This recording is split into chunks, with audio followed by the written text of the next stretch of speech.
Blender में एक बार फिर से आप लोगों का स्वागत है। आज हम लोग कुछ इस तरह की एडवांस एनिमेशंस को बिल्कुल चुटकियों में बनाना सीखेंगे, जिसे अगर कोई ब्लेंडर आज पहली बार भी खोल रहा है तो वो भी आसानी से बना पाए। तो इसके लिए हमारे पास दो ब्लेंडर के वर्जन है, ब्लेंडर 4.1 और ब्लेंडर 4.2। लेकिन हम इसके लिए ब्लेंडर 4.1 का यूज करेंगे क्योंकि ब्लेंडर 4.2 अभी नहीं आई है और इसमें अभी भी बहुत सारे बग्स हैं। तो सबसे पहले हम इसके लिए ब्लेंडर 4.1 को ओपन करते हैं। इसमें कुछ टाइम्स लग सकती हैं ओपन होने में, तो आप लोग को वेट कर लेना चाहिए। इसके बाद आप जूम आउट करिए माउस के स्क्रॉल व्हील से और इसको सेलेक्ट करके कीबोर्ड पे डिलीट प्रेस कर दीजिए। तो इससे आपका ये जो व्यू है ये पूरा ब्लैंक हो जाएगा। अब आपको इसमें आईफोन का मॉडल इंपोर्ट करना है। इसके लिए आपके पास दो ऑप्शन हैं कि या तो आप डिस्क्रिप्शन में दिए हुए लिंक से उसको डाउनलोड कर सकते हैं, या नहीं तो आप क्या करिए कि यहाँ से आप क्रोम में आइएगा। क्रोम में आने के बाद आपको यहाँ पे सर्च करना है स्केचफेब। स्केचफेब सर्च करके आप इसके अंदर आ जाइएगा। और अगर आप इसमें साइन इन नहीं किए हैं तो आप इसमें पहले साइन इन कर लीजिए। हम पहले से किए हुए हैं, ये थोड़ा बहुत लोड लेगा। उसके बाद आपको यहाँ से कर देना है आईफोन मॉडल। यहाँ से आपको बहुत सारे आईफोन्स के मॉडल मिल जाएंगे, तो आप यहाँ से उसको डाउनलोड कर लीजिए। और उसके बाद आप आ जाइए अपने ब्लेंडर में। ब्लेंडर में आने के बाद आप उसको जिस फॉर्मेट में वहाँ से डाउनलोड किए थे, अगर आप FBX में किए थे तो आप FBX में कर सकते हैं, अगर आप GLB में किए थे तो आप GLB से उसको इंपोर्ट कर सकते हैं। लेकिन मेरा OBG फॉर्मेट में है तो हम यहाँ पे OBG सेलेक्ट करते हैं। और उसके बाद हम यहाँ पे सबको सिस्टमेटिक ढंग से किए हुए हैं, तो हम यहाँ पे डांस एनिमेशन बना रहे हैं। डांस एनिमेशन फोल्डर में आईफोन के मॉडल्स ऑलरेडी बने हुए हैं, तो यहाँ पे हम आईफोन को क्लिक करते हैं और यहाँ से इसको इम्पोर्ट कर लेते हैं। तो ये हमारे पास आईफोन का मॉडल आ चुका है। अब अगर हम इसमें देखें तो इसमें एक प्रॉब्लम ये है कि अगर हम इसको मूव करते हैं तो इसका डिस्प्ले इससे अलग है। तो इसको फिक्स करने के लिए हम क्या करेंगे कि सबसे पहले इसको सिलेक्ट करेंगे और कीबोर्ड पे Shift A प्रेस करेंगे। उसके बाद एम्प्टी में जाके प्लेन एक्सिस को सिलेक्ट कर लेंगे और S प्रेस करके इसको थोड़ा सा बड़ा कर लेंगे।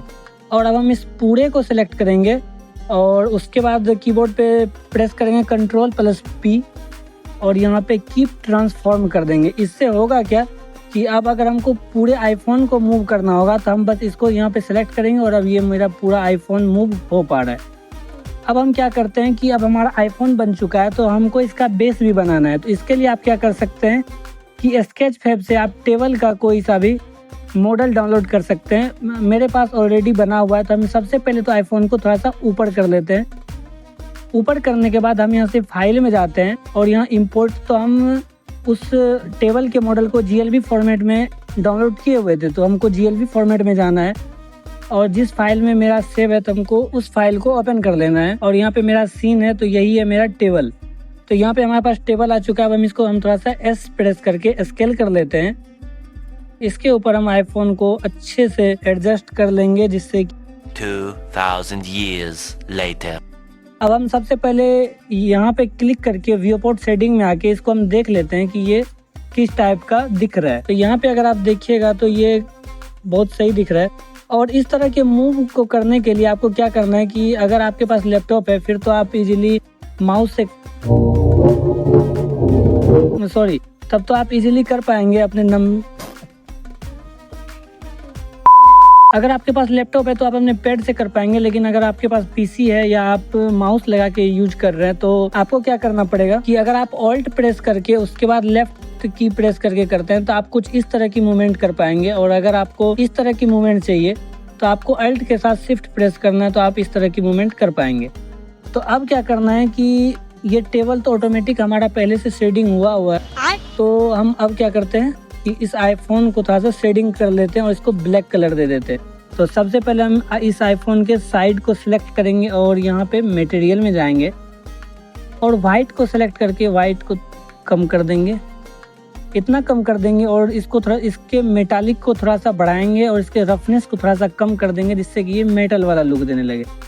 और अब क्या करते हैं कि हम इसके फ्रंट व्यू में भी जो इसकी मॉडल है इसको भी हम थोड़ा सा शेडिंग करेंगे। इसके लिए हम जाएंगे और इसके ब्लैक को थोड़ा सा बढ़ा लेंगे और इसमें मेटेलिक बढ़ाएंगे और रफनेस को थोड़ा सा कम कर देंगे, ठीक है। लेकिन अभी भी इसमें क्या है कि कहीं कहीं पे जैसे ये वाइट वाला पॉइंट है तो हम इसको थोड़ा ध्यान से सेलेक्ट करेंगे और इसका जो वाइट पोर्शन है उसको ब्लैक कर देंगे, ठीक है। उसके बाद हम इसको भी कर लेते हैं। तो अब यहाँ पे आईफोन का भी टेक्सचरिंग कंप्लीट हो गया है।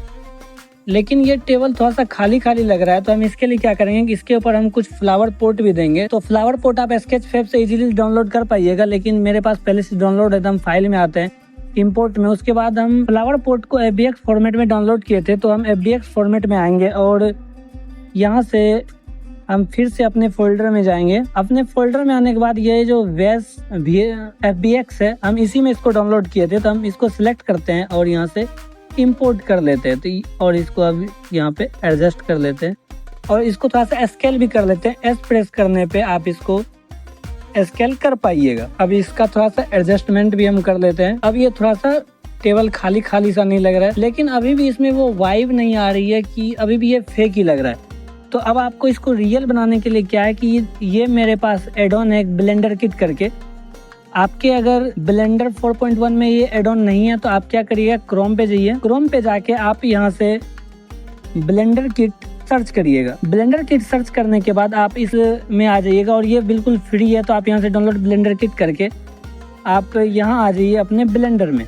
ब्लेंडर में आने के बाद आप एडिट टैब में आइएगा, प्रेफरेंसेस, और यहाँ से आप इंस्टॉल पे क्लिक करके जहाँ भी आपका सेव हुआ होगा, जैसे कि मेरा एक फोल्डर है क्रोम डाउनलोड करके हम इसमें ही इंस्टॉल किए थे। तो जैसे ये देखिए यहाँ पे ब्लेंडर किट है, तो हम यहाँ से सिंपली इसको ऐड ऑन कर देंगे और यहाँ से उसको टिक कर देंगे। मेरा पहले से टिक हुआ है पहले से। तो अब हमको क्या करना है कि इसमें जो इन्वायरमेंट देंगे वो हम HDR का यूज करेंगे। तो आपको ये नाम ये याद रखना चाहिए कि हम HDR का यूज करते हैं इन्वायरमेंट के लिए। ये आपको आगे भी हेल्प करेगा और भी एनिमेशंस बनाने में। तो HDR के लिए यहाँ हमारे पास एक स्पेशल सेक्शन दिया हुआ है, ये फाइंड HDR करके। तो सबसे पहले हम इस पर क्लिक कर देंगे और अब हम यहाँ से, क्योंकि हमको एक ये टेबल रूम के अंदर चाहिए जिससे कि थोड़ा सा रियल लगे, हम यहाँ पे सर्च करेंगे ROOM रूम और यहाँ इसको टैप कर देंगे। तो अभी हमारे पास रूम के बहुत सारे HDR आ चुके हैं। तो ये जो लॉक है इसको आप यूज नहीं कर पाएंगे क्योंकि ये पेड है, ये आपको खरीदने पड़ेंगे। लेकिन जिसमें लॉक नहीं है तो उसको आप इजीली यूज कर पाएंगे, तो हम इसको यूज करते हैं। सिंपली क्या करना है कि लेफ्ट की से इसको प्रेस करके ड्रैग एंड ड्रॉप कर देना है और यहाँ आपको रिजोल्यूशन सब पूछेगा।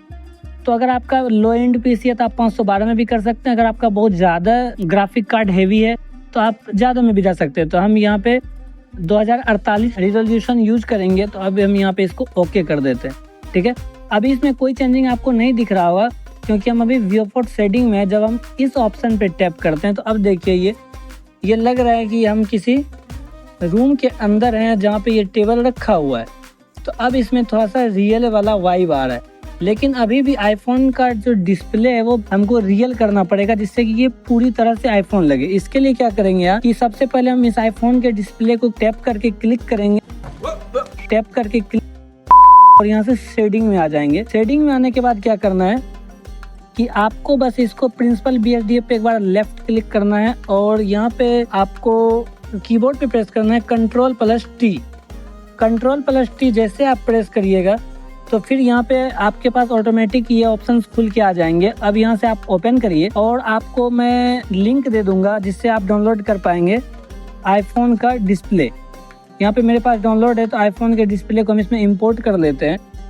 लेकिन यहाँ पे ये देखिए ये प्रॉब्लम क्या आ रही है कि ये आईफोन का डिस्प्ले आ गया लेकिन ये बहुत ज़्यादा स्ट्रेच है जो कि रियल नहीं लग रहा है, ये अजीब ही लग रहा है। तो इसको रियल बनाने के लिए क्या करेंगे कि हम यहाँ से UV एडिटिंग में आएंगे।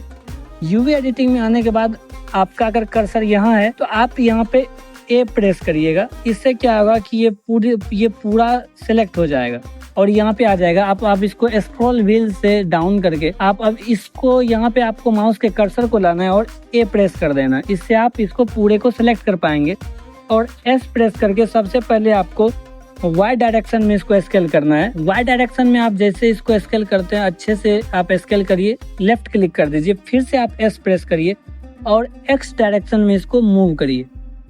X डायरेक्शन में जैसे आप इसको स्केल करते हैं, अब जब आप UV एडिटिंग से इसको एडिट करके आप यहाँ से लेआउट में आइएगा तो यहाँ पे देखिए ये आईफोन की स्क्रीन आ चुकी है।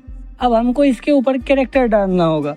तो कैरेक्टर देने के लिए आप एनिमेटेड कैरेक्टर को डाउनलोड कर सकते हैं। इसके लिए आप रोम में आना है और यहाँ पे सर्च करना है। ये एनिमेटेड कैरेक्टर भी प्रोवाइड करती है। अगर आपका कोई खुद का कैरेक्टर है तो आप इसको यहाँ अपलोड कर सकते हैं। यहाँ सबसे पहले तो आपको लॉगिन करना पड़ेगा, तो हम यहाँ पे लॉगिन कर लेते हैं। तो देखिए यहाँ पे मेरा मिक्सामो लॉगिन हो चुका है और यहाँ से पहले से एक कैरेक्टर दिया हुआ है। अगर आपका कोई खुद का कैरेक्टर है तो आप यहाँ से अपलोड कैरेक्टर पे जाइए और यहाँ पे 2 ही फॉर्मेट ये लेता है, FBX और OBG।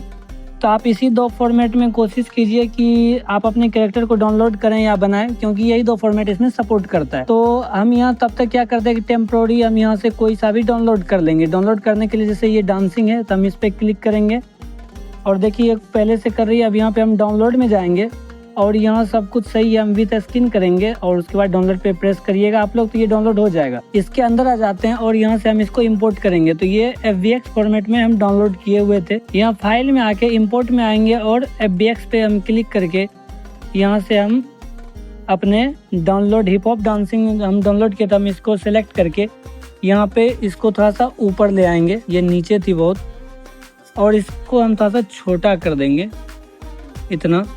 इसको थोड़ा सा और हम ऊपर कर लेते हैं। अब हम इसको जब हम प्ले करते हैं देखते हैं ये कैसा देता है। ठीक है, ये परफेक्ट है। बाकी देखिए कि ये हमारा जो है, जब हम इस पर क्लिक करते हैं देखिए यहाँ पे 135 फ्रेम तक ही इसमें की फ्रेमिंग है। तो आपको इसको बढ़ाना है। मान लीजिए कि अगर हमको 220 फ्रेम को रेंडर करना है तो हम क्या करेंगे, यहाँ से इसको पूरे को सिलेक्ट करेंगे और Ctrl+C प्रेस करेंगे और उसके बाद इधर टैप करके Ctrl+V प्रेस कर देंगे। देखिए ये इधर आ गया है। अब आप क्या करिए, इसको सिलेक्ट करिए और इसको इधर मूव कर दीजिए इसके की फ्रेम को। और अब आप क्या करिए कि इसको 0 पे मत रखिए इसके की फ्रेम को, इससे वो सही नहीं लगेगा जब ये एनिमेट होगा। तो इसको 0 से इधर प्रेस कर लीजिए। ठीक है, तो ये तो हो गया आपका पूरा की फ्रेमिंग। लेकिन अब हमको क्या करना है कि इसमें वेव पैदा करना है पानी में। तो इसके लिए हम सबसे पहले क्या करेंगे कि यहाँ से एडिट मोड में जाएंगे।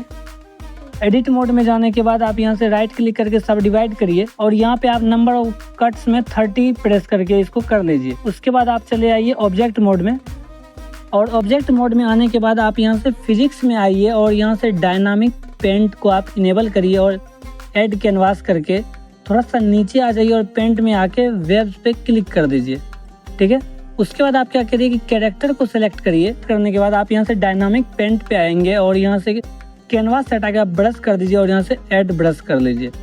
अब हम इसको थोड़ा सा जब देखते हैं तो क्या इसमें वेव पैदा हो रही है क्या? यहाँ पे देखिए, यहाँ पे वेव तो पैदा हो रही है लेकिन पीसी पे बहुत ज़्यादा लोड है जिसके कारण कि ये वेव हमको अच्छे से दिख नहीं पा रहा है। ये रेंडर के बाद दिख जाएगा अच्छे से।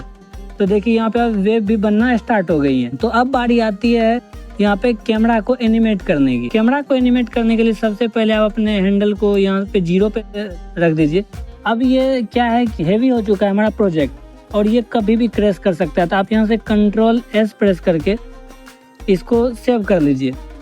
हम पहले से सेव किए हुए थे। अब आप क्या करिए, यहाँ से Shift+A प्रेस करिए और यहाँ से कैमरा को सिलेक्ट कर लीजिए और अपने कीबोर्ड पे प्रेस करिए Ctrl+Alt+0। Ctrl+Alt+0 प्रेस करने के बाद देखिए ये हमारा रियल टाइम फ्रेम आ गया। सबसे पहले आपको यहाँ अगर ये अनलॉक होगा कैमरा तो इसको सबसे पहले लॉक कर लीजिए और इस कैमरे को थोड़ा सा एडजस्ट कर लीजिए।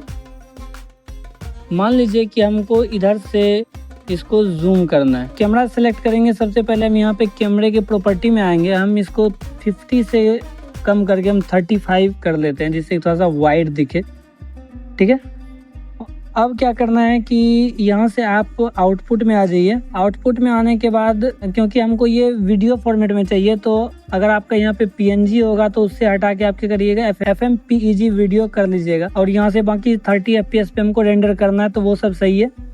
उसके बाद क्या करना है कि हम यहाँ से रेंडर में आते हैं और यहाँ पे हम कलर मैनेजमेंट में जाके लो कॉन्ट्रास्ट सेलेक्ट कर लेते हैं। ठीक है, अगर आपको मीडियम लो कॉन्ट्रास्ट अच्छा लगा तो आप उसको भी सिलेक्ट कर सकते हैं। तो ये हमारा आधा काम कंप्लीट हो चुका है। हम कैमरा में आके इसके डेप्थ ऑफ फील्ड को भी ऑन कर देते हैं। डेप्थ ऑफ फील्ड को आप सिलेक्ट करिए और इसका जो यहाँ पे ये तीर है इसको आप बस ऑब्जेक्ट के ऊपर रख दीजिए। इससे क्या होगा कि इसमें थोड़ा सा ब्लड इफेक्ट आएगा जो बहुत ज़्यादा अच्छा लगेगा। उसके बाद आप क्या करिए कि यहाँ से रेंडर में आइए और मोशन ब्लर अगर आपका ऑफ है तो उसको ऑन कर लीजिए। ठीक है, तो ये तो हमारा काम ऑलमोस्ट हो चुका है। अब बारी है हमको कैमरा को एनिमेट करने की। इसके लिए क्या है कि सबसे पहले आपका कैमरा यहाँ पे सिलेक्ट होना चाहिए।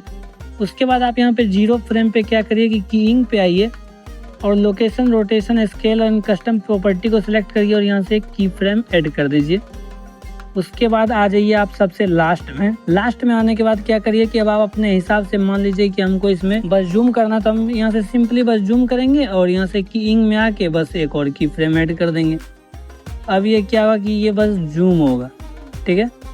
और अब हम इसको रेंडर करने के लिए बस यहाँ पे रेंडर आएंगे और यहाँ से रेंडर एनिमेशन कर देंगे। तो आप लोग बताइए आप लोग को ये ट्यूटोरियल कैसा लगा। अगर ये वीडियो पसंद आए तो इस वीडियो को लाइक जरूर से कर दीजिए और अगर हमारे चैनल को अभी तक आप लोग सब्सक्राइब नहीं किए हैं तो उसको भी सब्सक्राइब कर लीजिए, क्योंकि हम अपने चैनल पर ऐसी ही हेल्पफुल वीडियो आप लोगों के लिए लाते रहते हैं और बिल्कुल बेसिक से समझाते हैं।